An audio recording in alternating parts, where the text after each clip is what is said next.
And we were back with Kellan Deardorff, a current doctoral student and GSW instructor at Bowling Green State University.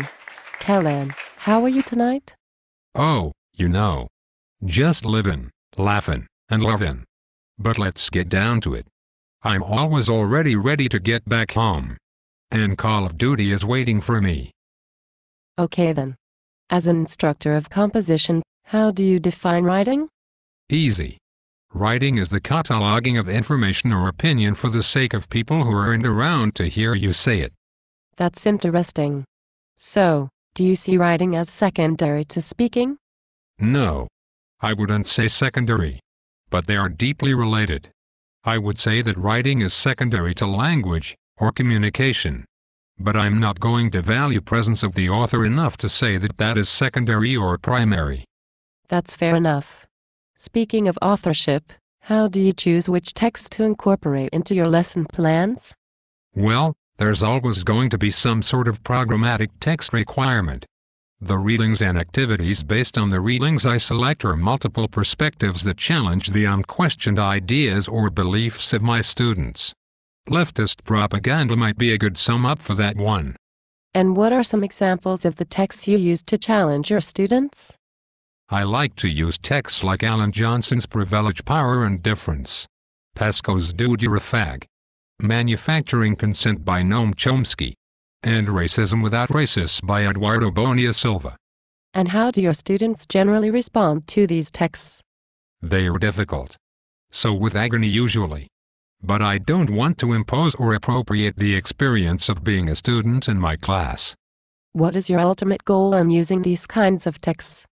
Global takeover and despotism. Haha. Well, if you had to pick one book for a new writing teacher to read, what would it be? Since this question is hypothetical, and that writing teachers need to read more than one book, I will treat it as a hypothetical and say Benedict Anderson's Imagined Communities. It is a really great history that delineates connections between media ownership, the dissemination of language, and the connections between ideology and printed words. I'll have to pick that up sometime. Now, it's my understanding that you value argumentation. How do you discuss argumentation and rhetorical strategy with your students? By foregrounding conflict and strife and faction. I feel like I'll say something about audience to be a little more specific. I talk about audience with my students and I tell them that they are writing for me. The instructor is their audience. To tell them otherwise would be dishonest. To subvert this notion by having them generate characteristics and stereotypes of groups they are not in is dangerous and intellectually bankrupt, because if left to their own devices, students will just generate whatever is familiar and handy. At that point, all we are doing, as Edward Said says, is appropriating the other.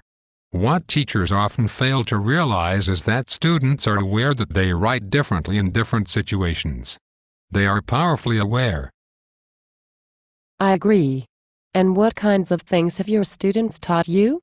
Every once in a while they show me some funny videos on YouTube that I haven't seen yet.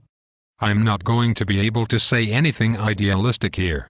What I do learn from my students is that, by and large, they are smarter than they are often given credit for. I think that's a fabulous point to end on, because we are about out of time. Unless there is anything you want to add? Nah. I don't want to make this longer for myself. Well, all right folks. Thanks for tuning in for our interview with Kellan Deardorff, brought to you by the Rachel Sawyer Association for Furthering Discourses and Teaching Writing.